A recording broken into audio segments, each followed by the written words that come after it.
Morning, Curtis. How are you? Morning, Stefan. Good morning. I'm fine. Nice, man. Thank you for having me on. Well, no problem. Actually, well, listen. I always tell people I do not seek, I do not contact people for interviews on this program. If you contact me, I'll give you a space and a place and a time to say your piece.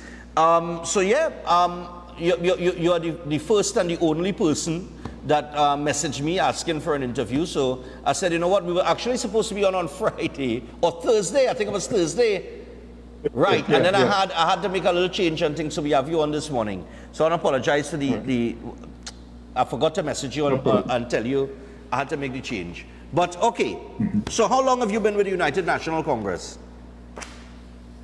I have been there. I was a member of the National Executive back in 1996 when Mr. Pandey actually was Prime Minister. And that was actually, I believe it was the first National Executive, Mr. Pandey, when they got into government in 95. He sought to separate the government ministers from the executive because they were new in government and they had so much work to do. And I became a member of the National Executive. I was the education officer at that time. But after we had come out of the government and so on, I became inactive in the party, but I was a lifetime member of the party and always retained my membership. Okay. So, and I guess yeah, go ahead. Go ahead, finish. No, I was going to say, I guess like many others, I was not happy with the way the things were happening in the party, the kind of image that party was building, and I just stayed quietly. But I guess at this time when Russian Parry came up and was offering himself, and I realized there was a team who was challenging the existing NATEX, who were offering themselves for election in accordance with the Constitution, which provides for election of national executive officers every 2 years. I decided I had to come out of my shell and do something and make my voice heard. Okay. I do believe that there's need for improvement, and we need a stronger UNC. We'll have a better chance of contesting against the PNM in come 2025. All right. Now, just to be clear, and just just to be clear on this whole situation here, your choice or your decision to go up with the United Patriots, which is headed by Rushton Parry, who I believe has signaled his intention for political leadership and apparently wants to be Prime Minister. But your decision to join the United Patriots team in this this is the national executive. This has, I just want to make it clear, this has nothing to do with the leadership position which Kamala Prasad Bisesa holds. Right? That I believe is due next year. It's due next year. That's right. So Rushton Parry is running for deputy political leader in the state. Okay. So let me ask you something. You said you weren't happy with the way things are going, and you think you all need a stronger executive. All right? Yes. Is the problem,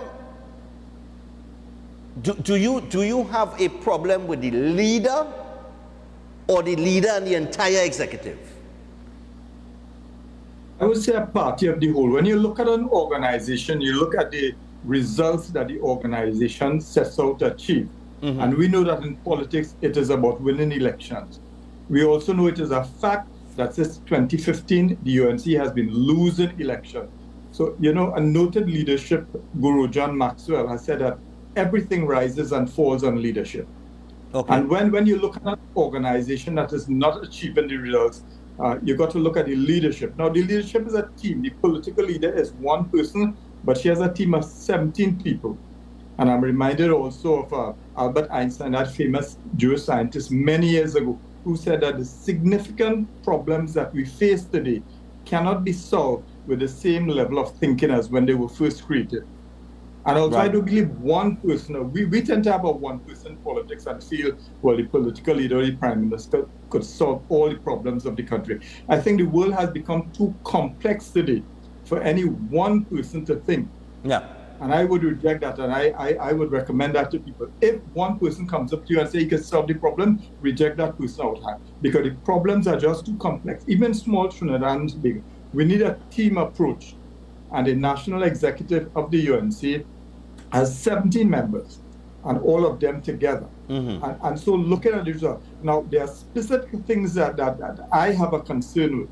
And there are three things which are related, which I have been very concerned about. When Rushton Parry first made his call for internal elections in the party, immediately the sue went out. And we have a pledge on this side. We don't want to call names. We don't want to get into personalities. But you don't know what I'm talking about. The weekend after, everybody came out, and one song that was being sung is that we abide by the party's constitution. I personally believe that's not true, and I could demonstrate why. The other thing was that all the arms of the party are working, and there was actually a video clip with that saying, and we know that from people in the party. Everybody knows that nothing works in the UNC. It has broken down. And we all know it an individual, when their organs stop working, you could have an arm, but if the arm just hanging and not, you can't use it, it's not working.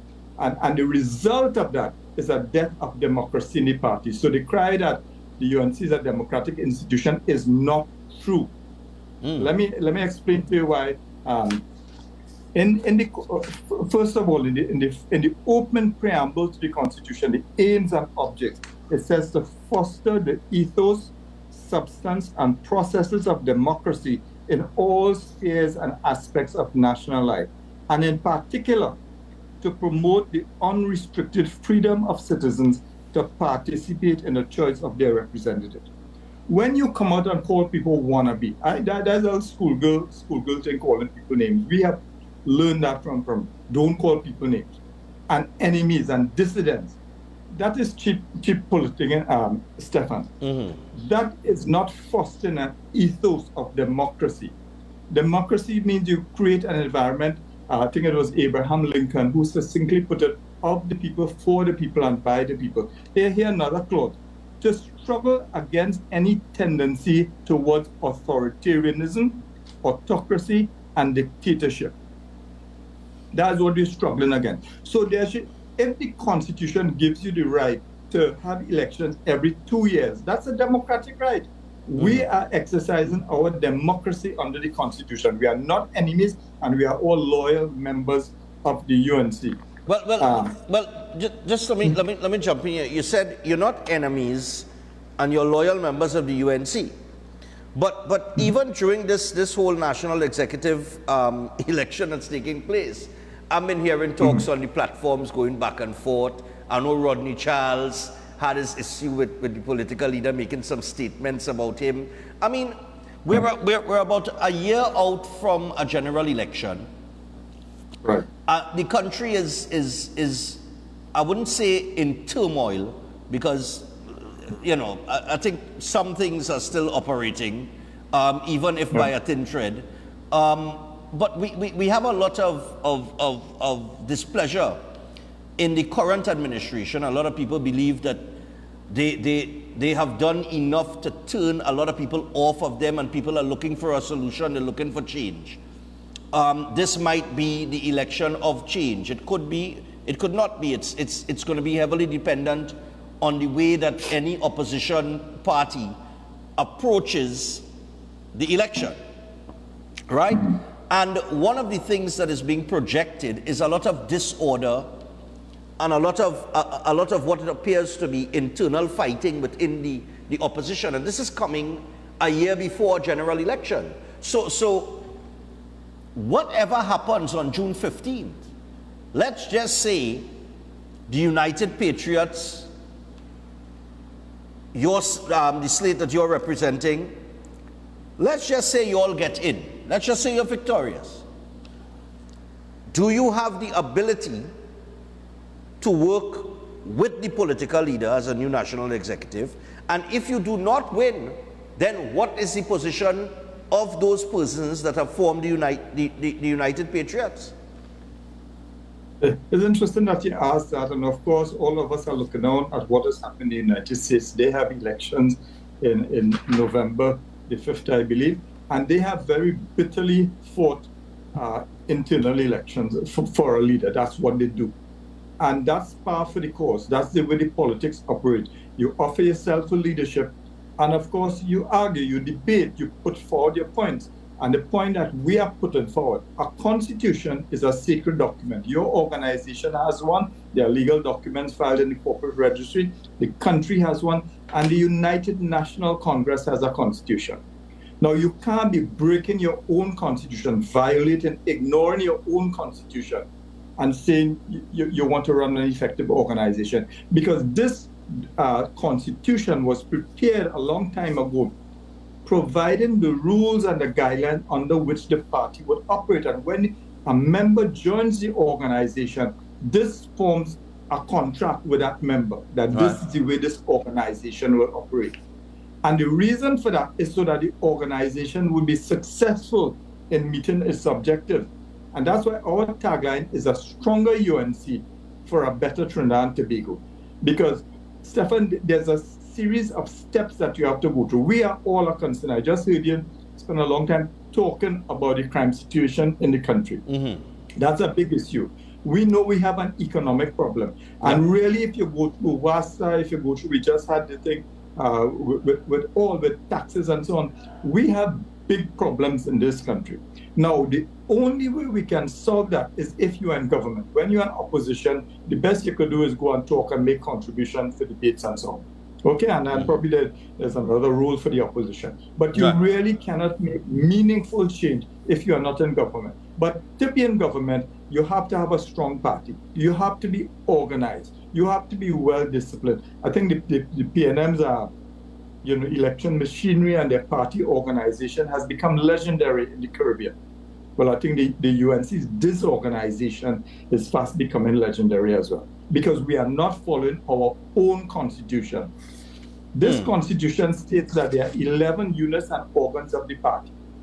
11 units and organs of the party. Article 8, Section 8. The first 4 are at the constituency level: party groups, constituency executive, constituency council, and constituency congress. 4 out of 11. None of those operate, Stefan. How can you have 30-something-year-old party? Your organs and units are not functioning. And here what it goes on to say, the basic institution of the party shall be the party group. And therein lies the destruction of democracy. The party was designed so that the ordinary grassroots member from the party group upward would be able to participate at constituency level. We have 41 constituencies in the country. And they will be able to operate and feed their concerns upward to the NATEX and to the parliamentarians. And that is not happening because you don't have party groups in the.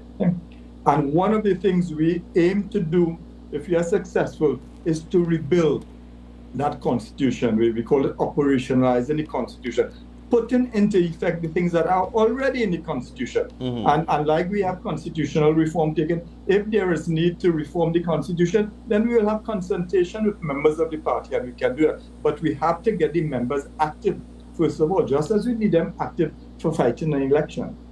Okay, but stronger. Yeah, but I mean, look, you can say stronger UNC. If you have a stronger party, we will have a better chance of fighting the PNM. I understand all of that. General elections. I understand what you're saying. You, a stronger executive, a stronger party, the constitution of the party, abiding by it, improving upon it. But my question is, can the executive, the members that are going up on the United Patriots ticket, can they work with the political leader going into the next general election? Because based on everything that I'm seeing going back and forth, I mean, the public may not the public has to have confidence in that too. There's no issue about the political leader. She's in office until next year, and she's a member of the National Executive. Okay, but is that whoever wins the elections and comes in there, they work together as a team. Okay, but after the election, But I'm asking this because this is the concern as well. I'm telling you what people are asking. Yes. The leadership, the political leadership election is next year. Is that going to happen in the year of a general election? Why not? When Mrs. Prasad Bisasa won, she won in January, and the elections, Patrick Manning called the election shortly in May. She had a few short months, And of course, there was the forces of the People's Partnership coming together and so on, and she won. And she was just elected in January 24th to May 24th, a few 4 or 5 months. So, yes, and the members of our slate are experienced in the politics, they're experienced in the UNC, and we recognize that. And we recognize that there's a role after an election. You need to bring the party together. As I say, this is politics. We contest as human beings, as decent human beings. We make our arguments. But once that day is finished and the election in a democratic process, as we say, she's the elected, democratically elected political leader. We all come together and we work. We have always said, Russian Party has always said, that the real enemy is the PNM. They are our political enemies. The people on the other side are our colleagues. They are fellow members of the UNC. Let's not get that mixed up. I mean, people tend to make one another the enemy in order to carry out their agenda and so on. But we are members of the same party, and we are contested in accordance with our constitution for a position on the national executive. Every member of the UNC, and that is democracy, has the right to offer themselves to election every 2 years according to the constitution. Okay. The framers of the constitution and their wisdom so this is give us 2 years. So this is a situation where there are members of the party that believe that the executive under the political leader is not doing the job properly, and that you need a stronger executive in order to create a stronger opposition, even if it is with the same political leader. You hit the nail on the head. That's right. Yes. Okay. Because a lot of people who look at it on the outside, they are saying like this group have no confidence in the political leader. They don't believe they could win under this political leader. They need change in UNC. The political leader needs to step down, step aside. Somebody needs to fill the position. But people do not have the understanding that there are elections that take place, and there is a particular time frame that these things have to happen.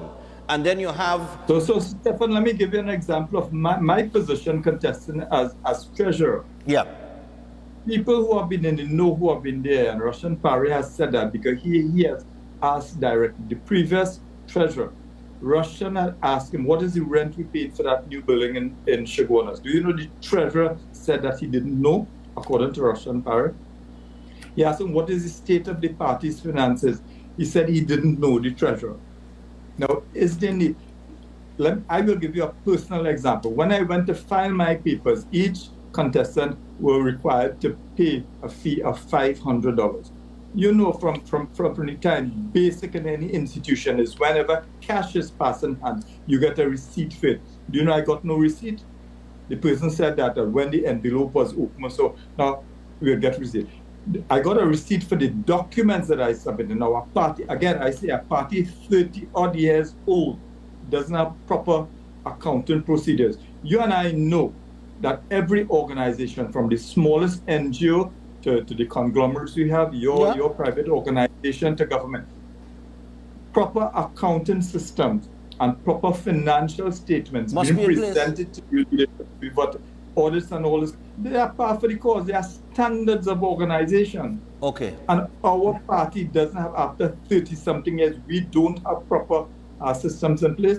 And that is what I will seek. Together with the executive, we have this task of trying to improve things, to put in place proper structures. It's like building a house, Stefan. If you don't put in the proper foundation and you don't observe the building codes and things, that house is going to collapse after a while because it will not be built properly. These things have been developed over many years. Okay. Organizational standards. All right. Well, we got about a minute. So in that minute, in the final 60 seconds here, anything that you want to say to your membership, feel free to make it plea. Saturday, 1 week from now, and this is the first time, incidentally, internal elections are being held on a Saturday. And when the rainy season, this is market day and so on a Saturday. We have cricket, we have fathers. It's going to be a very, very busy day, but we want to encourage members of the UNC to make your arrangements and come out on the 15th and vote for the praying hands. That's our symbol. We pray for good governance in Trinidad and Tobago. We pray for a stronger UNC and a stronger party so that we will be better able to fight the elections against the PNM.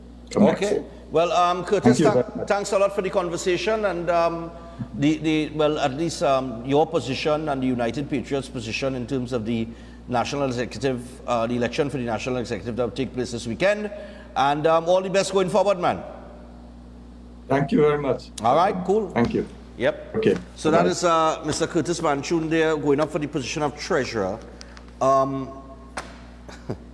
That's a serious thing that he just said there at the end. You know that the current treasurer. I mean, if what he's saying is 100% is accurate, and I have to go on his word that the current treasurer cannot account for certain things. And I mean, if you can't account for things within your own personal organization, how do you want people to have confidence in you holding any position in a government from a government level?